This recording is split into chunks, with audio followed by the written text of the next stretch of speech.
No box? Don't worry, let's wrap without it and add Japanese-style pleats. Put the items in a bag. Prepare thick paper cut to the same size. Make sure the paper completely covers the side of the gift. The top and bottom should cover about 2/3 of the gift. Cut additional paper to the same size as the gift. Fold diagonally at 1/3 point. Pinch the crease to make pleat. Repeat the same steps at 2/3 point to make the second pleat.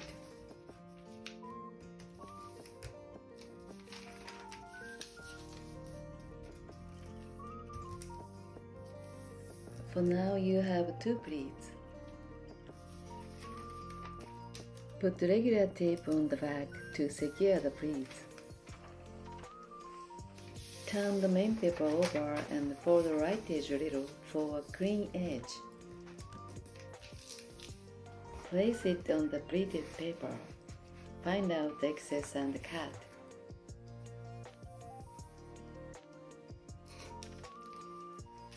Place the gift and thick paper on the main paper.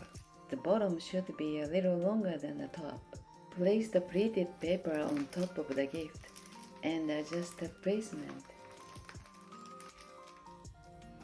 Put double-sided tape here and attach it on pleated paper. When closing the wrapping for happy occasions, always keep the right side on top in Japanese wrapping style. Push down both top and bottom like this. First, from the top, fold it to the back. Then fold the bottom flip to back. Fold it completely and make it neat. Also make the front side neat and clean. Make sure the bottom flip is on top for celebrations. Then trim the top of the bottom flip to make a clean edge. Tape it down neatly. As a Japanese wrapping way, the pleats must be an odd number from right to left, like this.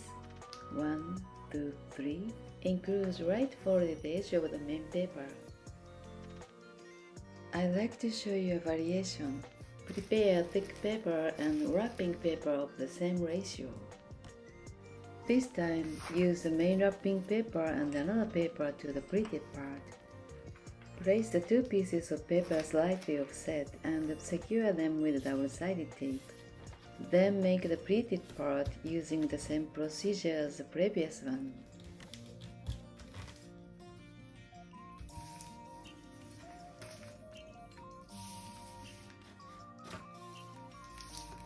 Then follow the same procedure to finish wrapping.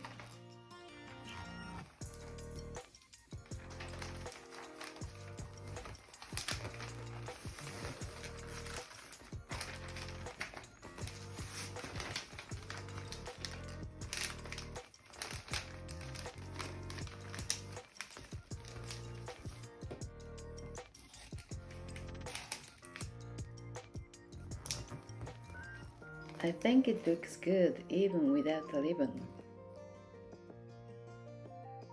I'd like to show you another variation. First, wrap the item in tissue.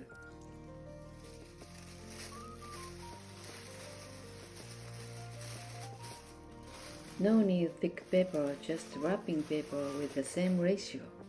Use different paper of the same length, 5 to 6 inches or about 15 cm wide. Fold the edge a little, then fold it in half. Open it and pinch the crease to make the pleat.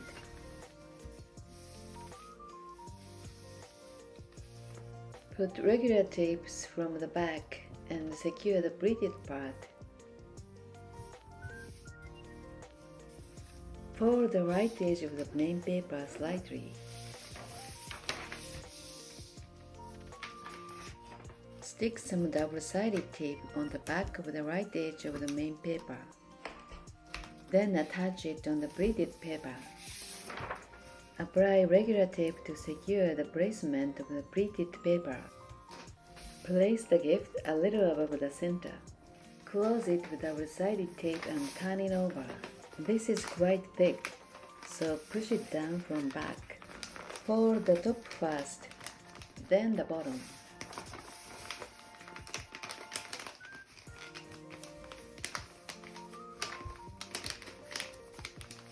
Make it neat and clean, just like previous ones.